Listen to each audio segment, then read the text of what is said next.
ఇప్పుడే Kantara chapter 1 trailer చూసా. Trailer అయితే జస్ట్ ఓకే. ఎందుకు ఇలా అంటున్నామంటే ట్రైలర్లో కొన్ని ప్లస్ పాయింట్స్ ఉన్నాయి, కొన్ని మైనస్ పాయింట్స్ ఉన్నాయి. ఫస్ట్ మనం స్టోరీ గురించి మాట్లాడుకుందాం. ట్రైలర్ చూశాక నాకు అనిపించింది చెప్తున్నా, ఓకేనా. కాంతారా మూవీలో రిషబ్ శెట్టి గారి పాత్ర పేరు శివ. ఈ శివకి ఆ ఊర్లో ఒక పెద్ద ఆయన వాళ్ళ నాన్నగారి ఫ్లాష్ బ్యాక్ చెప్తుండు. మూవీలో రిషబ్ శెట్టి గారి పాత్ర మాయం అయిపోద్ది కదా, ఆయన గురించి స్టోరీ. ఈ మూవీలో విలన్ వచ్చేసి గుల్షన్ దేవయ్య అని, అంటే మూవీలో నేమ్ కులశేఖర. నేను ఒక దారుణమైన విలన్ అనమాట మూవీలో. అది ట్రైలర్ చూస్తే అర్థమైపోతుంది. కథ విషయానికి వస్తే ఒక పెద్ద రాజ్యం, ఆ రాజ్యంలో రాజులు వీళ్ళందరూ చెడ్డవాళ్ళే, అది మనకు అర్థమైపోతుంది. పక్కన ఒక గిరిజన తెగ ఉంటుంది, ఆ తెగ పేరు కాంతారా. దానికి నాయకుడు రిషబ్ శెట్టి గారు. ఆ తెగ వాళ్ళు అడవిలో పండ్లు ఫలాలు ఇవన్నీ తీసుకొచ్చి బయట రాజ్యాలు అమ్ముతూ ఉంటారు. అది ఆ రాజ్యానికి నచ్చదు. ఆ సమయంలో మన రిషబ్ శెట్టి గారు రుక్మిణి వసంత్ గారిని చూస్తారు. ఇద్దరి మధ్య మగధీర టైప్ షాక్ కొట్టిద్ది అనమాట.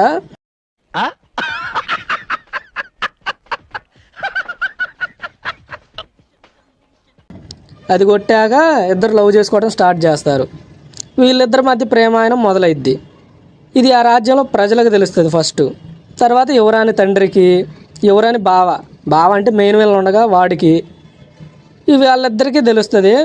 వాళ్ళకి ఈ విషయం అసలు నచ్చదు.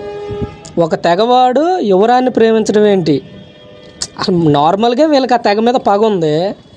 ఇదే సరైన సమయం అని చెప్పి కాంతారా తెగ మీద దాడికి దిగుతారు. తెగని అంతం చేశారా లేదా, రిషబ్ శెట్టి ఆ తెగని రక్షించాడా లేదా?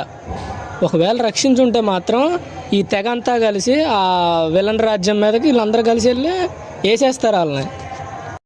కాపాడకపోతే మాత్రం చేసి మనం మాత్రం ఏం చేయగలం. అండ్ ఈ మూవీలో ఒక గుహ ఉంటుంది. ఆ గుహను చూసి వీళ్ళందరూ ఆ తెగ వాళ్ళు ఏమనుకుంటారంటే అక్కడ ఒక బ్రహ్మరాక్షసుడు ఉంటాడు, మన ఏమైనా చేస్తాడేమో అని చెప్పి వీళ్ళందరూ పండ్లు ఫలాలు నైవేద్యాలు అవన్నీ పెట్టి మమ్మల్ని ఇబ్బంది పెట్టమాకు, మా ఇంటికి రామాకు, మమ్మల్ని ఇబ్బంది పెట్టమాకు అన్నట్టు వీళ్ళందరూ కోరుకుంటూ ఉంటారు. కాకపోతే ఆ గుహలో ఉండేది రాక్షసుడు కాదు, అక్కడ ఏదో పవర్స్ ఉన్నాయి. రిషబ్ శెట్టి గారు అక్కడికి వెళ్తారు. ఆయనకి ఆ పవర్స్ వస్తాయి. పవర్స్ అంటే ఏంటంటే దేవుడి సహాయం వస్తుంది అనమాట. ఇంకా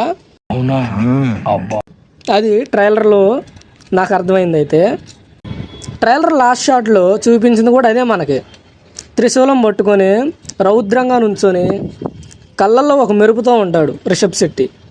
ఆ షాట్ మాత్రం అదిరిపోయింది. ఇంకో షాట్ ఏంటంటే ఆ అడవి మధ్యలో ఒక బాబుని అలా వదిలేసి వెళ్ళిపోతారు. ఆ వదిలేసింది ఎవరో, అక్కడున్న బాబు ఎవరో మనకు తెలియదు, కానీ నాకు తెలుసు అది ఎవరంటే రిషబ్ శెట్టియే. హీరోని అక్కడ వదిలేస్తారు అలాంటి సిచ్యువేషన్స్లో, వేరే వాళ్ళని ఎందుకు వదిలేస్తారులే. కానీ ఇంకా trailer plus point minus points విషయానికి వస్తే, ప్లస్ పాయింట్స్ వచ్చేసి రిషబ్ శెట్టి లుక్స్ చాలా బాగున్నాయి, చాలా న్యాచురల్గా ఉన్నాయి.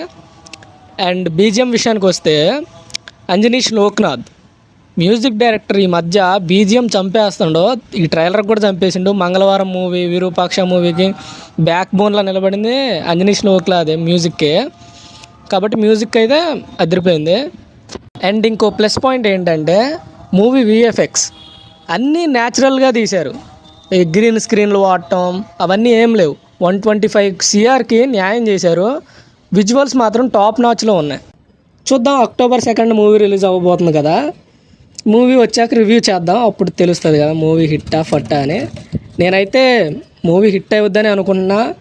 ఇంచుమించుగా ఒక 1000 కోట్లు అయితే పక్కా కొట్టిద్దని నమ్మకం అయితే ఉంది నాకు.